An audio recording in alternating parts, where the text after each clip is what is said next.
Hello Chowpatty, स्वागत आप सभी का एक बार फिर से हमारे यूट्यूब चैनल पर। And we are here with another video. और यहाँ पे हम आपके लिए लेके आए हैं कुछ इंपॉर्टेंट क्वेश्चंस, ठीक है, और प्लस टॉपिक्स मान लो आप। और यहाँ पे साथ में आपको प्रीवियस ईयर क्वेश्चन पेपर्स भी देखने को मिल जाएंगे इसी वीडियो के अंदर, ठीक है। तो जो भी बच्चे ये वीडियो देख रहे हैं, चाहे वो हिंदी माध्यम के बच्चे हैं या फिर इंग्लिश मीडियम के बच्चे हैं, तो दोनों इस वीडियो को देख सकते हैं, ठीक है। और आपको बहुत हेल्प मिलने वाली है, ठीक है। तो यहाँ पे जो मैं टॉपिक्स बताऊँगा प्लस आपको प्रीवियस ईयर क्वेश्चन पेपर जो भी PY क्या होते हैं वो आपको एक भी लीव नहीं करना होता, ये आप सबको पता है, ठीक है। अच्छे से कर लो, चीज़ों को अंडरस्टैंड करके जाओ, ठीक है। और जब भी आपको पेपर को अटैम्प्ट करना है तो पेपर को अटैम्प्ट जो है वो थोड़ा एकदम सही तरीके से करना है आपको, ठीक है। जैसे प्रॉपरली पहले आप इंट्रोडक्शन दोगे, ठीक है, पहले आप इंट्रोडक्शन दोगे, ठीक है। इंट्रोडक्शन देने के बाद आप क्या करोगे, उसके बारे में जो भी लिखोगे जो पूछा गया है, ठीक है। फिर आप लास्ट में कंक्लूजन जरूर लिखोगे, ठीक है। तो ये कुछ पैटर्न होता है कि जो आपको फॉलो करना होता है जब भी आप जो है वो अपने पेपर को अटेम्प्ट करते हो, ठीक है। उसके बाद अगर हम बात करें तो यहाँ पे आपको क्या करना होता है कि आपको जहाँ पे लग रहा है कि यहाँ पे फ्लो चार्ट बन सकता है, ठीक है। यहाँ पे जैसे आपको कोई भी क्वेश्चन आ जाता है और वहाँ पे आपको लगता है कि यहाँ पे फ्लो चार्ट हम बना सकते हैं, तो वहाँ पे आपको फ्लो चार्ट बनाने से बिल्कुल भी नहीं झिझकाना है, ठीक है। फ्लो चार्ट बनाओ, अच्छे से चीज़ों को प्रेजेंट करो। और बहुत सारे बच्चों का मिथ होता है, ठीक है, ठीक है। वो सोचते हैं कि हम ज़्यादा पेजेस लिख के आएंगे तो हमारे ज़्यादा मार्क्स आएंगे। ऐसा कुछ नहीं होता है, ठीक है। ये सारे अपने मिथ हैं, इनको बाहर निकाल दो, पहली बात। दूसरा ये है कि अपने पे कॉन्फिडेंस रखना है, चीज़ों को अंडरस्टैंड करके जाओ और अच्छे से सारा कुछ हो जाएगा, ठीक है। तो हिंदी इंग्लिश मीडियम वाले बच्चे दोनों इस वीडियो को देख सकते हैं। तो यहाँ पे हमारा रहने वाला है इंडियन इकोनॉमी प्लस सेकंड, जिसका नाम है, और BCE 146 इसका हमारा कोड है, ठीक है। यहाँ पे आपको इंपॉर्टेंट क्वेश्चंस देखने को मिलेंगे प्लस टॉपिक्स या PYQ यहाँ पे मिल जाएंगे आपको, ठीक है। 21 से लेके 23 जैन तक, ठीक है, वो आपको मिल जाएंगे इसी वीडियो के एंड में। तो शुरू करते हैं। जैसे आपको कुछ टॉपिक्स दे रखे हैं मैंने यहाँ पे, या फिर क्वेश्चन मान लो जो आपको अच्छे से करके जाना है, ठीक है। एक भी लीव नहीं करना है आपको। जैसे अगर कहते हैं पहले क्वेश्चन जो हमसे कहते कि आपको डिस्कस करना है मॉनेटरी पॉलिसी इंस्ट्रूमेंट्स, जैसे रिजर्व रेशियोज क्या होते हैं, बैंक रेट क्या होता है, रेपो रेट क्या होता है, रिवर्स रेपो रेट, तो मोस्ट इंपॉर्टेंट है, ठीक है। आप PYQ में जब हम बात करेंगे नीचे तो आप देख लेना वहाँ पे उठा के, इनमें से मैक्सिमम क्वेश्चन पेपर जो के अंदर जो क्वेश्चन है वो रिपीट हुए। रिजर्व रेशियो क्या होता है कि मिनिमम अमाउंट ऑफ मनी जो किसी भी बैंक को जो है वो रिजर्व रखना होता है, ठीक है, उससे कम नहीं रख सकते आप। बैंक रेट क्या होता है, जिस रेट पे बैंक लोन देता है आपको। रेपो रेट क्या होता है, RBI जिस रेट पे कमर्शियल बैंक्स को पैसा देता है, ठीक है, उसको हम बोलते हैं repo rate. Reverse repo rate क्या होता है, इसका उल्टा होता है कि जिस रेट पे RBI जो है वो बैंक से, जो कमर्शियल बैंक हो गए हमारे जैसे लोअर बैंक, उनसे जो है वो पैसा ले लेता है, ठीक है। तो ये सारे मैकेनिज़्म होते हैं जो कि इन्फ्लेशन को रोकने के में बहुत काम आते हैं, आपने सुना होगा, ठीक है। ये तो हमारे क्या हो गए क्वांटिटेटिव मेथड होते हैं, कुछ क्वालिटेटिव मेथड आपने पढ़े होंगे, ठीक है। उसके बाद आपको सेकंड करने की डिस्कस करने हैं, आपको क्या करना है, discuss the project objectives of monetary policy. तो मॉनेटरी पॉलिसी क्या करती है, मनी की सप्लाई को रोकना, ठीक है, यानी price stability, exchange rate stability, economic growth हो गया, एम्प्लॉयमेंट जनरेशन। तो इसके क्या क्या उद्देश्य हैं हमारे मॉनेटरी पॉलिसी के, अच्छे से करके जाना, ठीक है। कैसे ये प्राइस को स्टेबल रखने में हेल्प करता है, एक्सचेंज रेट को कैसे स्टेबल रखता है, ठीक है, इकोनॉमिक ग्रोथ में क्या रोल है इसका, एम्प्लॉयमेंट कैसे जनरेट कर सकता है, ठीक है। Then Ajay write a short note on the reserve money. तो ठीक है, रिजर्व मनी पे आपको शॉर्ट नोट आ सकता है, इससे ज़्यादा कुछ नहीं आपको आ सकता है यहाँ पे। फिजिकल पॉलिसी क्या होती है और डिस्कस करना है आपको डिटेल के अंदर, इंस्ट्रूमेंट क्या क्या है फिजिकल पॉलिसी के, जैसे टैक्सेशन, एक्सपेंडिचर, डेट क्या होता है, ठीक है। आपको टाइप्स भी पूछी जा सकती हैं कि जी टाइप्स क्या होती हैं फिजिकल पॉलिसी की, तो आपने पढ़ा होगा कंट्रैक्शन होती है हमारी एक, ठीक है, और दूसरी होती है एक्सपेंशन, ठीक है। एंड आप सभी फैमिलियर होंगे इनसे। देखो फिजिकल पॉलिसी होती है टैक्स और रेवेन्यू के रिलेटेड, ठीक है, टैक्स रेवेन्यू बोल लो या फिर एक्सपेंडिचर, एक्सपेंस, कि कितना इस बार एक्सपेंस करना है और कितना इस बार टैक्स का रेट होगा, ये सारा डिसाइड करता है फिजिकल पॉलिसी, ठीक है। और इसमें क्या होता है, देखो कंट्रैक्शन होती है और एक एक्सपेंशन पॉलिसी होती है। एक्सपेंशन पॉलिसी में क्या करते हैं, ये आप सब ने सुना होगा, जिसमें एक में टैक्स का रेट बढ़ जाता है और एक्सपेंडिचर कम हो जाता है, और दूसरे में उल्टा हो जाता है, ये आप सब ने सुना होगा, ऐसे करके होता है कुछ कंट्रैक्शन एक्सपेंशन में। फिर कहता है कि डिस्कस करो in detail the fiscal policy in post 90s में, ठीक है, 1990s में। तो क्या उसका था वो, उसके बारे में क्वेश्चन आया हुआ है ये। शार्ट नोट लिखना है, फिस्कल डिफिक्ट क्या होता है, ठीक है, या डिफिसिट क्या होता है। तो जब हमारा एक्सपेंस जो है वो ज़्यादा हो किससे, टैक्सेशन या रेवेन्यू से, तो उसको हम बोलते हैं फिस्कल डिफिक्ट। फिर उसके बाद कहता है डिस्कस करना है डिटेल के अंदर आपको FDI policy and the different phases of FDI policy, जैसे 1951 से लेके, है ना, 79 था, फिर 81 से लेके सो ऑन, ऐसे करके जो भी चीज़ें फेसेस में क्या क्या था। एफडीआई क्या होता है, फॉरेन डायरेक्ट इन्वेस्टमेंट जो है, ठीक है। उसके बाद शार्ट नोट लिखना है आपको रीजनलिज्म क्या होता है, ठीक है, इसके ऊपर ज़्यादा नहीं आ सकता आपको। फिर discuss the labour policy prior to independence in India. तो लेबर पॉलिसी क्या हुआ करती थी, ठीक है, इंडिपेंडेंस से पहले, यानी स्वतंत्रता से पहले ही। और डिस्कस करने हैं जो बहुत सारे लेबर लॉज आए, वेरी वेरी इंपॉर्टेंट क्वेश्चन है, ठीक है। ऑर्गेनाइज्ड और अनऑर्गेनाइज्ड भी देख लेना एक बार, ठीक है, कंसेप्ट क्लियर कर लेना अपने।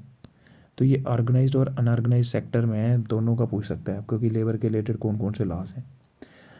उसके बाद कहता है डिस्कस करना है आपको डिटेल के अंदर about the various labour reforms major in India. तो कौन कौन से लेबर रिफॉर्म्स को आए इंडिया के अंदर। देखो आप ना लेबर लॉज को भी यहाँ पे लिख सकते हो, ठीक है, कि लेबर का भलाई के लिए कौन कौन सी रिफॉर्म्स क्रांतियाँ मान लो ऐसे करके आए। फिर कहता है right short note on the impact of green revolution, ठीक है। आप मुझे बताओ कि ग्रीन रेवोल्यूशन कब आया, फादर कौन है ग्रीन रेवोल्यूशन के, ठीक है, ठीक है। अगर वर्ल्ड की बात करें तो बर्लोंग, ठीक है, और इंडियन की बात करें तो स्वामीनाथन है, ये आपको पता होगा, ठीक है, स्वामीनाथन हमारे इंडियन है, ठीक है। तो इसका बहुत ज़्यादा रोल था, और इसका क्या इम्पैक्ट पड़ा था, तो बहुत ज़्यादा आपको पता है कि हमारी जो प्रोडक्शन थी वो कम हो रही थी, है ना। और उसके बाद प्रोडक्शन जो ग्रीन रेवोल्यूशन आने की वजह से हमें बहुत ज़्यादा बेनिफिट हुआ, ठीक है, एग्रीकल्चर हमारा रेवोल्यूशनाइज्ड हुआ एक टाइप से। राइट शार्ट नोट लिखना है आपको problems of Indian agriculture system, ठीक है, क्या क्या है। तो आपको पता है हमारे क्या क्या प्रॉब्लम्स चल रही हैं, या क्यों है ऐसा हमारा इंडियन एग्रीकल्चर सिस्टम, ठीक है। क्योंकि हमारा आज भी देखो तो 50% of the population agriculture sector में है, लेकिन जीडीपी कितना कंट्रीब्यूट करता है, ओनली 16 से 17% है ना, आपने सुना होगा। तो ये चीज़ें होती हैं कि आप देख सकते हो कि एग्रीकल्चर सिस्टम में हमारे कुछ प्रॉब्लम्स हैं, जिसकी वजह से हमारा एग्रीकल्चर लैंड तो बहुत ज़्यादा है इंडिया में, ठीक है, एग्रीकल्चर लैंड तो बहुत ज़्यादा है, लेकिन कुछ एग्रीकल्चर सिस्टम जो है वो प्रॉब्लम है वहाँ पे। जैसे हम ट्रेडिशनल मेथड यूज़ करते हैं, ठीक है, हमारे पास उतना ज़्यादा पैसा नहीं है, ठीक है, और जो फार्मर्स हैं उनके पास सब्सिडीज़ या कुछ फैसिलिटीज़ की कमी है, इरिगेशन नहीं है हमारे में। तो ये कुछ प्रॉब्लम्स हैं, ये आप लिख लोगे, अंडरस्टैंडिंग वाला क्वेश्चन है, इसमें आपको ज़्यादा कुछ करने की ज़रूरत नहीं है। फिर इसके बाद करना है discuss in detail about the agriculture sector in India, ठीक है, इसके बारे में डिटेल में लिखना है, ठीक है। एग्रीकल्चर सेक्टर में कितना कंट्रीब्यूट करता है जीडीपी के लिए, कितने प्रतिशत पॉपुलेशन है, क्या क्या प्रॉब्लम्स है, क्या स्कीम्स हैं, क्या क्या प्रैक्टिसेस हैं इंडिया में एग्रीकल्चर सेक्टर की। तो इसमें आप सारा लिखोगे, ठीक है। फिर कहता है discuss in detail about the interdependence between agriculture and industry. तो इंडस्ट्री और एग्रीकल्चर कैसे आपस में इंटरडिपेंडेंट है एक दूसरे पे, ठीक है। यानी अगर हम बात करें सोल एक बिना का, मतलब अकेला जो है वो एक दूसरे के बिना नहीं रह सकता, ये कैसे, तो ये आपको बताना है। जैसे कोई भी प्रोडक्ट है तो उसकी प्रोडक्शन कहाँ पे होगी, जैसे फिर एग्रीकल्चर कोई बनाया आपने तो मैन्युफैक्चरिंग उसकी जाके इंडस्ट्रीज़ में ही होगी। फिर कहता है एग्रेरियन रिलेशनशिप क्या होते हैं, इसको डिफाइन करना है और डिस्कस करनी है। Changes in agrarian relations in India, ठीक है। मार्केट क्या होता है, इसकी टाइप्स के बारे में आपको बताना है, ठीक है, मार्केट की टाइप्स के बारे में। अच्छा मुझे ये बताओ, क्या मार्केट हमेशा कोई प्लेस होता है क्या, मुझे ये बताओ क्या, आप हम पढ़ते हैं ना कि मार्केट एक ऐसी जगह, ठीक है, जहाँ पे सामान बेचता हो, तो ये जगह भी हो सकती है या कुछ भी ऐसा हो सकता है, ठीक है। यहाँ पे क्या करते हैं, बायर और सेलर आपस में जो है वो, बायर और सेलर आपस में इंटरेक्ट करते हैं, ठीक है, बायर और सेलर, एक मिनट यार, आपस में बायर और जो हमारा बायर होता है एक, और सेलर होता है, ठीक है, आपने सुना होगा। तो ये आपस में क्या करते हैं, इंटरेक्ट करते हैं। तो it is not very much important कि ये हमेशा कोई प्लेस हो, ठीक है, कि ये कोई जगह ही होगी और वहाँ पे जाएंगे, वहाँ पे नहीं, आप ऑनलाइन कर सकते हो, ऑनलाइन शॉपिंग कर रहे हो ना, वहाँ पे भी एक बायर और सेलर मिल रहे हैं ना आपस में, वो भी हमारा मार्केट हो गया, ठीक है। तो मार्केट होता है जहाँ पे बायर और सेलर आपस में इंटरेक्ट करते हैं, और exchange of goods and services, ये सारी चीज़ें होती हैं। टाइप्स बतानी है आपको, शॉर्ट नोट लिखना है, कैपिटल आउटपुट रेशो क्या होता है, CUR जिसको कहते हैं, and incremental capital output ratio, तो ये अच्छे से कर लेना इसकी इक्वेशंस, ठीक है।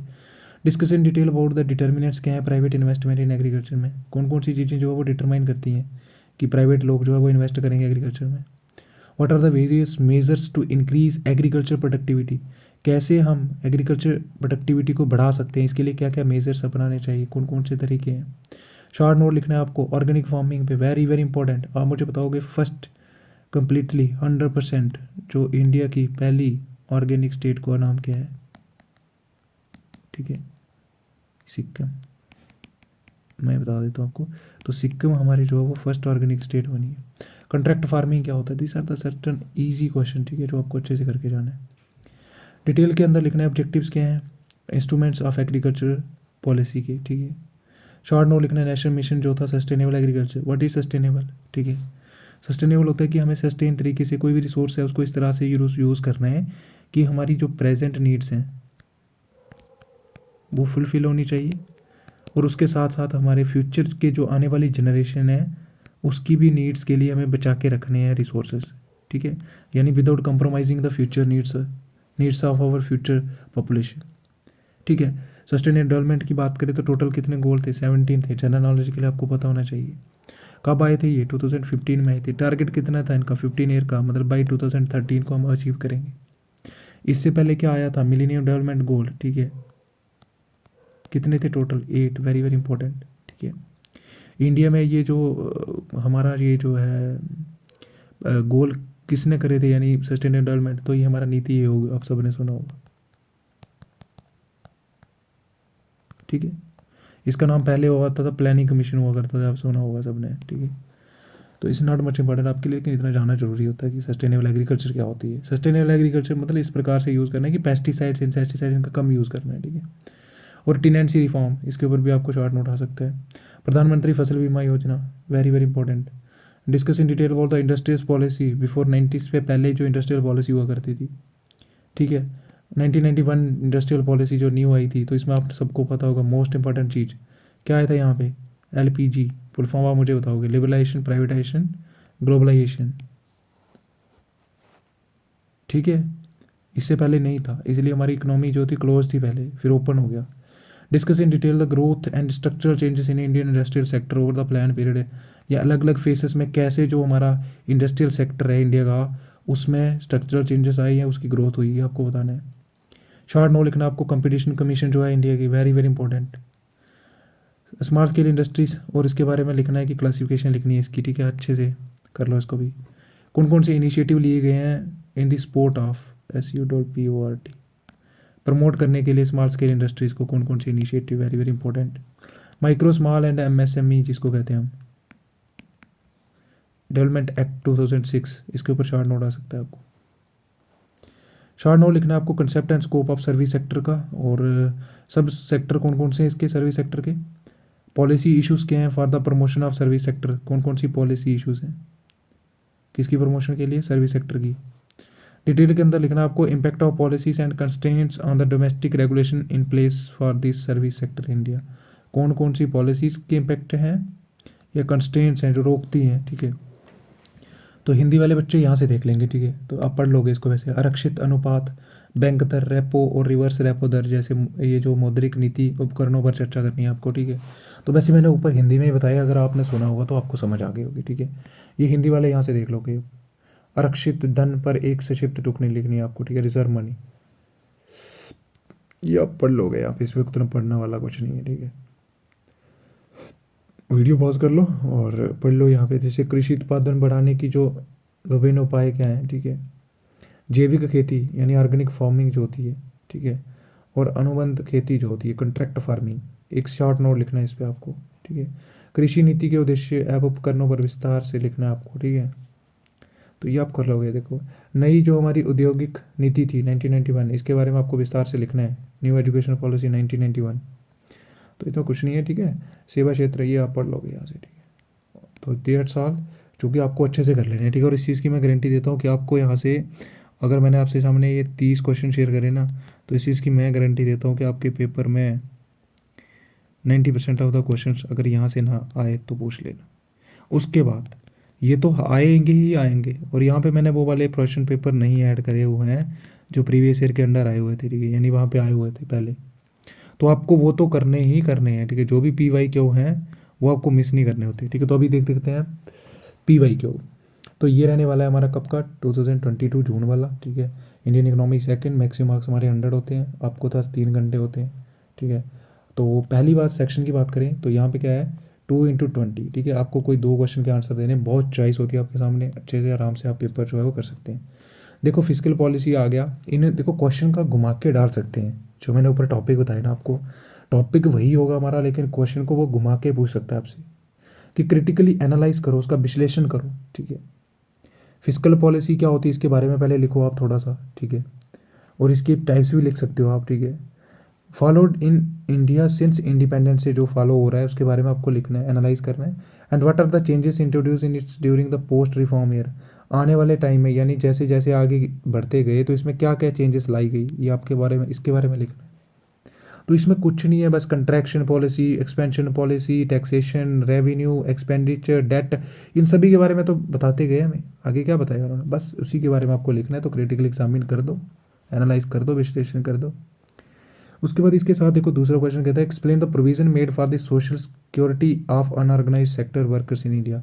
तो मैंने ऊपर भी बताया था आपको, मैंने वहाँ पे ऐड कर दिया था ऑर्गेनाइज वाला, तो अनऑर्गेनाइज यहाँ पूछ दिया हुआ है, तो ये दोनों इंपॉर्टेंट है, ठीक है। देखो 4 क्वेश्चन में से आपको 2 करने हैं, तो आपके सामने बहुत ज़्यादा चॉइस है, ठीक है। कहता है कि what are the 2 determinants of, ये मैंने आपको बताया था शायद, एग्रेरियन रिलेशंस, इसके बारे में था। तो आपको 2 डिटर्मिनेंट्स के बारे में लिखना है, and what do they connote, explain करो, ठीक है। Describe the recent measures taken by the government to promote the service sector, ये मैंने क्वेश्चन आपसे ऊपर कहा, मोस्ट इंपॉर्टेंट क्वेश्चन है ये, ठीक है। तो कैसे प्रमोट कर सकते हैं, क्या क्या इश्यूज हैं, पॉलिसी, वो भी पूछ सकता है आपसे, ठीक है। उसके बाद सेक्शन बी आ जाएगी, यहाँ पे आपको 10 मार्क्स का ईच है, 3 क्वेश्चन करने, 3 क्वेश्चन आपको कोई टोटल करने। State the constituents of trade and transport sector, ठीक है। तो देखो आप पूछ रहे होंगे कि मैंने आपको बताया नहीं, तो मैंने आपको ऊपर शायद एक लिखा था क्वेश्चन, जिसमें मैंने आपको पूछा था कि what are the constituents are sub sector, sub sector क्या है सर्विस सेक्टर के, तो ये उसी के अंडर आते हैं, ट्रेड ट्रांसपोर्ट सेक्टर, ठीक है। तो इनके कॉन्स्टिट्यूएंट्स क्या क्या है वो लिखने हैं आपको, ठीक है। फिर what features of the handicraft sector and the modern industry sector make it important to promote both simultaneously in India. तो कहता है कि कौन कौन से फीचर्स हैं जो हैंडीक्राफ्ट सेक्टर है हमारा, या फिर जो हमारा मॉडर्न इंडस्ट्री सेक्टर है, ताकि हमें इनको प्रमोट करना है एक साथ दोनों को, ठीक है। ऐसी क्या क्या फीचर्स हैं जो चाहते हैं कि ये दोनों चीज़ों का प्रमोशन होना चाहिए। फिर discuss the major features of new industrial policy 1991, very very important है, आएगा सिर खाएगा, एलपीजी अच्छे से पढ़ के जाओ, लिबरलाइजेशन, प्राइवेटाइजेशन, ग्लोबलाइजेशन। एडवांटेजेस क्या है ऑर्गेनिक फार्मिंग के, ठीक है। तो ये देखो इको फ्रेंडली है, ठीक है, केमिकल का यूज़ नहीं होता, पेस्टिसाइड का यूज़ नहीं होता, जेन्युइन प्रोडक्ट होता है, ठीक है, कस्टमर रिटेंशन बढ़ती है, ठीक है, कस्टमर सेटिस्फेक्शन ज़्यादा, तो ये सारी चीज़ें आप लिख सकते हो यार, ठीक है। Outline the scope of the workmen compensation act 1923। अब देखो आप बोल रहे होंगे कि मैंने ये तो आपको क्वेश्चन बताया नहीं ऊपर, है ना, आप तो यही सोच रहे हो, लेकिन मैंने आपको बताया था कि व्हाट आर द वेरियस जो वर्कर रिफॉर्म्स या एक्ट था है, तो ये वही है, ठीक है। आपने मैंने बताया ना कि डिटेल के अंदर डिस्कस करो जो भी वर्कर्स के रिलेटेड रिफॉर्म्स थे, ठीक है, रिफॉर्म्स या एक्ट बताया था मैंने ऊपर आपको, ठीक है। तो अच्छे से करके जाना, एक भी पूछ सकते हैं, उसे बहुत सारे एक्ट आते हैं, ठीक है। फिर देखो सेक्शन सी डिस्टिंग्विश करना आपको, यानी 3 देखो रेपो रेट मैंने आपको बताया, रिवर्स रेपो रेट मैंने बताया। रेपो रेट क्या होता है, जिस रेट पे आरबीआई जो है वो लेंड करता है मनी टू अदर बैंक, जो भी छोटे बैंक हमारे कमर्शियल बैंक्स होते हैं जैसे एसबीआई वगैरह, ठीक है। अब रिवर्स रेपो रेट क्या होता है कि जब देख इन्फ्लेशन हो जाती है ना ज़्यादा, मार्केट में बहुत सारा मनी सप्लाई हो जाती है ना, तो अब ये चाहता है, आरबीआई चाहता है कि ये बैंक और ज़्यादा लोन ना दे, इसलिए ये क्या करता है, आरबीआई कहता है कि तुम लोन देने के बजाय मुझसे इंटरेस्ट ले लेना, लेकिन मुझे पैसा दे दो अपना जो एक्स्ट्रा तुम्हारे पास है, ठीक है। तो जब ये पैसा अपने पास ले लेगा तो इनके पास तो पैसा ही नहीं बचेगा ना लोन लेने के लिए, तो ये इन्फ्लेशन को रोकने का तरीका होता है, ठीक है। तो इसी रेट को कहते हैं, जिस रेट से आरबीआई पैसे लेगा वापस इनसे कि मुझे दे दो भाई पैसे और मेरे से इंटरेस्ट ले लेना, that is reverse repo rate, ठीक है, आपको पता होगा। कैश रिजर्व रेशो क्या होती है, तो आपको कैश रखना होता है, ठीक है। स्टैट्यूटरी लिक्विडिटी रेशो, ये भी आपको अच्छे से पता है, ठीक है। ग्रॉस फिस्कल डिफिक्ट क्या होता है, नेट क्या होता है, ठीक है। ग्रॉस मीन्स ओवरऑल, ठीक है। उसके बाद technical efficiency and technical changes क्या होती है, गुड मार्केट क्या होता है, फैक्टर मार्केट, ये आपको मैंने ऊपर पूछा था कि व्हाट इज़ मार्केट क्या होता है, और टाइप्स मैंने आपको बोला था कि अच्छे से कर लेना, तो उसी के अंडर आ जाएगा, ठीक है। शॉर्ट नोट लिखना है। देखो करेंसी एप्रिसिएशन, करेंसी डेप्रिसिएशन। देखो करेंसी डेप्रिसिएशन क्या होता है कि एक करेंसी के मुकाबले दूसरी करेंसी की वैल्यू जो है उसका कम होना, और यहाँ पे उल्टा हो जाएगा उसकी, यानी एक करेंसी के मुकाबले दूसरी करेंसी की वैल्यू बढ़ जाना, ठीक है। एक्सपोर्ट लेड ग्रोथ क्या होती है? Child labour abolition regulation act आपको आता होगा। क्यों आता होगा? क्योंकि मैंने आपको बताया कि जो भी एक्ट है हमारे इंडस्ट्रियल के रिलेटेड या वर्कर के रिलेटेड कर लेने अच्छे से। कॉन्ट्रैक्ट फार्मिंग मैंने बताया। कॉन्स्टिट्यूएंट्स ऑफ फाइनेंशियल सेक्टर मैंने आपको बताया, ठीक है।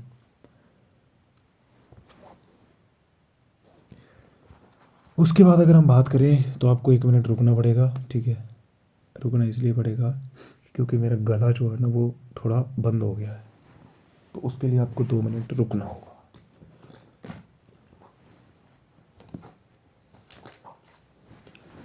मुझे विक्स की गोली खानी पड़ेगी, बस 1 मिनट रुको भाई लोग यार।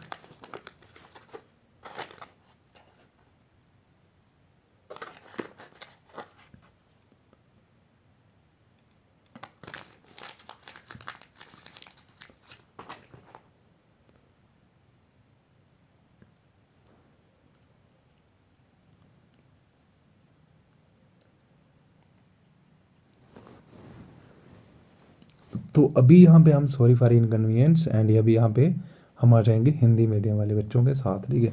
तो हिंदी वाले मेरे भाई बहन ध्यान से देख लो इस वीडियो को, ठीक है।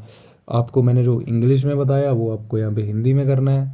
2 प्रश्न करने हैं आपको 4 से, ठीक है। 20 अंक का एक होगा, और ये वही था हमारा, क्या था ये, कि जो हमारी अपनाई गई राजकोषीय नीति जो थी फिस्कल पॉलिसी, उस पे आपको आलोचनात्मक विश्लेषण देना है, यानी एनालिटिकल क्रिटिकली एनालाइज करना उसको, ठीक है। तो इसमें कुछ नहीं है यार, उसके बारे में लिख दो फिस्कल पॉलिसी में जो आपको आता है, ठीक है। रोज के जो हमारी राजकोषीय नीति है, कंट्रैक्शन एक्सपेंशन, ठीक है। भारत में जो संगठित और असंगठित क्षेत्रों के श्रमी के लिए अपनाए गए, या ऑर्गेनाइज्ड और अनऑर्गेनाइज्ड दोनों पूछ दिया हुआ है, ठीक है। कृषि संबंधों में 2 निर्धारक क्या है, डिटर्मिनेंट्स क्या है, और उसका तात्पर्य क्या है, समझाओ आप। तो ये आप ध्यान से देख लोगे, पढ़ लोगे अच्छे से, वीडियो पास कर लो, वीडियो लंबा हो गया है। ऑर्गेनिक फार्मिंग के क्या और एडवांटेजेस हैं, ठीक है। बाकी आपको इंग्लिश वाले और वीडियो पास करके देख लेना, सॉरी मैंने थोड़ा फास्ट मूव कर दिया। अब आप यहाँ पे आ जाओगे दिसंबर 2022 पे, ठीक है। आपको पता है पैटर्न, 20 अंक के 2 आए होंगे, आपको यहाँ से 2 करने हैं, टोटल 4 होंगे। कहते हैं कि explain the major micro economic instruments of monetary policy, तो मैंने आपको बताया हुआ है। और मॉनेटरी पॉलिसी फ्रेमवर्क एग्रीमेंट क्या है, ये आपको करने ही करने हैं। मैंने आपको पहले बताया जो PYQ के अंदर आए हैं, ये आपको एक भी लेफ्ट नहीं करना होता। फिर कहता है 2 approaches of import substitution industrialisation and export led growth for economic growth, तो ये मैंने आपको बताया था कि कैसे ये होती है इनकी। And what is trade policy important for, sorry why, क्यों ट्रेड पॉलिसी इंपॉर्टेंट क्यों है इकोनॉमी, किसी भी इकोनॉमी के लिए। Since state the importance of agriculture sector की इंपॉर्टेंस बतानी है, and in stimulating the overall growth rate of the economy, and what has the trend in the contribution of agriculture sector in the overall GDP। मैंने आपको बताया था GDP में कितना contribute करता है, कौन सी जो एग्रीकल्चर सेक्टर है वो हमारा कितना कंट्रीब्यूट करता है, मैंने आपको बताया। अच्छा मुझे ये बताओ, हम एग्रीकल्चर यूज़ करते हैं, ठीक है, टर्म एग्रीकल्चर यूज़ करते हैं। अब मुझे ये बताओगे क्या एग्रीकल्चर टर्म सेम रहती है हमारी, कि इसमें सिर्फ कल्टीवेशन ही आती है क्या, सिर्फ इसमें फार्मिंग ही आती है क्या? आप मुझे ज़रूर बताओगे, ठीक है, इसका आंसर। क्या इसमें सिर्फ फार्मिंग ही कवर होता है या कुछ और भी आता है इसमें, यानी हमारा सिर्फ फसलें लगाना बस, क्या यही एग्रीकल्चर है? तो इसका आंसर मुझे आप कमेंट सेक्शन के अंदर ज़रूर बताओगे, ठीक है। तो ये हो गया हमारा। फिर कहते हैं question number 4, explain the theoretical rational for the promotion of small and scale industry. मैंने आपको बताया था कि कैसे, यहाँ पे मैंने कैसे बताया आपको ऊपर कि कौन कौन से फैक्टर हैं जो कि हमें माइंड में रखने हैं, या फिर in the support of promotion of small scale industry मैंने ऊपर डिस्कस करा आपसे, ठीक है। और उसके बाद अगर हम बात करें, 3 क्वेश्चन करने होते हैं आपको यहाँ पे, ठीक है। कहते हैं कि explain the circumstances under which MSP fail है। MSP क्या है आप ये, ठीक है, ये फेल हो जाता है and as a policy instrument to ensure farmers welfare, ठीक है। मिनिमम सपोर्ट प्राइस जिसको कहते हैं आप। देखो क्या होता है, जब भी कोई किसान क्या करता है, कोई प्रोडक्शन करता है किसी चीज़ की, ठीक है, तो गवर्नमेंट क्या करती है, उससे बाई करती है, ठीक है, ख़रीदती है एक मिनिमम प्राइस पे, ठीक है। उसको एक मिनिमम प्राइस देती है। बोलते हैं ना कि इस बार 17 रुपीज़ जो है वो वीट का प्राइस जो गवर्नमेंट ने रखा, दैट इज़ MSP। ठीक है, अंडर दी मतलब इससे कम गवर्नमेंट नहीं खरीदेगी, कोई भी एजेंसी नहीं खरीदेगी। ठीक है, गवर्नमेंट डिसाइड करती है ये। उसके बाद आता है, आपने सुना होगा नाम यार उसका, क्या बोलते हैं उसको, फूड से, फूड नहीं बोलते उसको, बोलते यार अभी मेरे को याद नहीं आ रहा, FSSAI नहीं होती वो, food standard safety authority of India. एक तो ये होता है ना, एक दूसरी होती है यार जिसका नाम होता है हमारा, चलो आएगा तो बता दूंगा मैं आपको। डिस्कस द वेरियस लॉ, ये लेबर वेलफेयर के लिए अगेन देखो ऑर्गेनाइज पूछ दिया, पहले अनऑर्गेनाइज देखा हमने, तो ये आपको दोनों करके जाना है। ठीक है, स्टेट करने हैं डिसएडवांटेज क्या है, high input intensive inorganic farm practices के, और एडवांटेजेस क्या हैं ऑर्गेनिक फार्मिंग के, अगेन रिपीट हो गया। आउटलाइन करनी है 3 reforms which broadly signify the new industrial policy 1991, repeat हो गया भाई लोग। ठीक है, और इंपॉर्टेंट है। ठीक है, फिर कहता है कि major areas in which policy initiative are needed to be focused upon for the development of service sector के लिए, अगेन मैंने ऊपर आपको बताया जो क्वेश्चन वहीं से आया हुआ है। फिर आ जाएंगे 3 क्वेश्चन यहाँ से आपको करने हैं, 5 मार्क्स का ईच है। FDI क्या होता है और फॉरेन इंस्टीट्यूशन इन्वेस्टमेंट क्या होती है। अब formal market, informal market, types of market के अंदर आ जाएगा, अच्छे से कर लो। COR और ये मैंने ICOR दोनों बताया, इनके ऊपर शार्ट नोट पूछा जा सकता है। माइक्रो इंटरप्राइजेज क्या होते हैं, स्मॉल इंटरप्राइजेज क्या होते हैं, ग्रॉस फिजिकल डिफिक्ट क्या होता है, ग्रॉस प्राइमरी फिजिकल डिफिक्ट क्या होता है। इनमें से भी आपको कोई 3 करने होते हैं। ठीक है, 5 मार्क्स का ईच होता है और 15 मार्क्स हमारे टोटल। ठीक है, उसके बाद अगेन आ जाएगा आपको 3 पे शॉर्ट नोट लिखना है, ISLM analysis, disinvestment, regionalism and multilateralism क्या होता है। ठीक है, यूनिलेटरलिज्म क्या होता है, ये भी आप देख लेना। ठीक है, यूनिलेटरलिज्म क्या होता है, मल्टी क्या होता है, और रीजनलिज्म क्या होता है। Green revolution make in India कब आया मुझे बताओगे कमेंट सेक्शन के अंदर। ऑप्शन देता हूँ मैं, 12, 13, 14, 15, 16। ठीक है, इसको काटो, ये 4 ऑप्शन है आपके पास। हिंदी वाले बच्चे यहाँ से आप देख लोगे। ठीक है, सामने क्लियरली विजिबल है आपको। ठीक है, और वीडियो को स्पीड थोड़ा बढ़ा लेना। ठीक है, बढ़ाना क्यों, पास करके देख लेना। बाकी आपने सुना होगा अगर इंग्लिश वाला तो आपको समझ आ गई होगी। ठीक है, ये देखो आपका आ जाएगा और इसके साथ हमारा ख़त्म। अभी हमारा आ जाएगा लास्ट, दैट इज़ अ जून 2023। तो अभी आपको समझ आएगी कि क्या पूछा है। तो देखो बाइलेटरलिज्म क्या होता है, मल्टीलेटरलिज्म क्या होता है, ये मैंने आपको बता दिया, और रीजनलिज्म क्या होता है, ये देखो तीनों यहाँ पे कीजिए, आ गई। उसके बाद आ जाएगा, इनको अच्छे से अब टू शॉर्ट के लिए पढ़ लेना इनको। ठीक है, जो रीजनलिज्म मल्टीलिज्म, क्योंकि यहाँ पे आपको 5 में से कोई 2 तो करने हैं। ठीक है, 4 में से, सॉरी। ठीक है, फिर कहते हैं interlinkage of the different sectors of the economy. ठीक है, कैसे कैसे जो अलग अलग सेक्टर होते हैं, पता है ना आपको क्या क्या सेक्टर होते हैं, प्राइमरी सेक्टर, सेकेंडरी, टर्शरी। ठीक है, अगर हम बात करें प्राइमरी सेक्टर होता है प्रोडक्शन करना किसी चीज़ की। ठीक है, जैसे आप फार्मिंग कर रहे हो तो वह प्रोडक्शन। सेकेंडरी मतलब मैन्युफैक्चर करना, उसके प्रोडक्ट बनाना, और प्रोडक्ट मीन्स सर्विस देना, दैट इज़ हमारा टर्श सेक्टर। ठीक है, और क्वार्टनरी भी आ चुका है आपको पता, एक क्विनरी सेक्टर भी होता है। ठीक है, तो कैसे आपस में इंटरलिंक है ये, और economic initiatives by early economic thinker with the agriculture sector, explain करो what is the an important policy initiative of recent times to influence service sector को। ये देखो फिर से आ गया, इन्फ्लुएंस का मतलब हो गया देखो प्रमोट करना या बढ़ावा। ठीक है, और explain the prospects of service sector expansion in India, और explain the theoretical rational for the promotion of small scale industries, मैंने आपको बताया मोस्ट इंपॉर्टेंट है ये। ठीक है, कि क्या क्या उसकी प्रमोशन के लिए क्या क्या थ्योरेटिकल रैशनल है। ठीक है, ये क्वेश्चन मैनिपुलेट कर सकता है, लेकिन आपको देख रहा है यहाँ पे प्रमोशन ऑफ SSI, तो समझ लो वही है। Explain the major weaken taken in NIP 2017 and to aid the small and tiny enterprises segment of small scale sector के लिए। सेक्शन B आ जाएगी, आपको पता है यहाँ से 3 करने हैं, 10 मार्क्स का ही होगा। मॉनेटरी बेस से आप क्या समझते हो, व्हाट इज़ ऑब्जेक्टिव क्या है फिजिकल पॉलिसी के, इंपॉर्टेंस क्या है, economic implementation of a physical policy. ठीक है, उसके बाद social security legislation cover the small service sector establishment, इसके बाद आपको बताना है कौन सी है।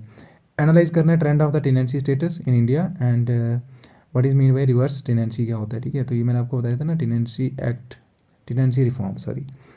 फार्मर प्रोड्यूसर और ऑर्गेनाइजेशन PFOs और are an important in what way, क्यों, किस तरीके से फार्मर प्रोड्यूसर ऑर्गेनाइजेशंस ज़रूरी हैं रिफॉर्म है, जरूरी रिफॉर्म है in the direction of small farmers aggregation in India, ठीक है। फिर सेक्शन सी आ जाएगी, यहाँ से आपको 2 करने हैं, ठीक है, और डिस्टिंग्विश बिटवीन करना है किसी 3 के बीच में। तो ये गलत दे दिया इन्होंने, गलत दे दी मार्किंग, है ना, मार्किंग वेटेज गलत दे दी इन्होंने, मार्किंग वेटेज गलत दे दी इन्होंने। क्या होती है हमारी यहाँ पे सेक्शन सी, सेक्शन सी में 5 मार्क्स का ईच होता है ना, सेक्शन सी में 5 मार्क्स का ईच होता है, और यहाँ पे बी हमारा 5 मार्क्स का ईच होता है, ठीक है। तो इनसे गलती हो गई है मार्किंग देने में, यानी मार्किंग की डिस्ट्रीब्यूशन करने में। तो कहाँ गए थे हमारे, यहाँ पे क्या होगा, गलत है, यहाँ पे 3 करने हैं आपको, 5 मार्क्स का ईच होगा, टोटल 15 मार्क्स की हमारी सेक्शन होगी, ठीक है। गुड्स मार्केट, फैक्टर मार्केट, देखो आपको टाइप्स ऑफ मार्केट अच्छे से कर ली होंगी, तो आपके यहाँ पे बन जाएंगे हमारे 5 question number. Real sector, monetary sector 5 number. Regionalism, multilateralism repeat हुआ 5 नंबर।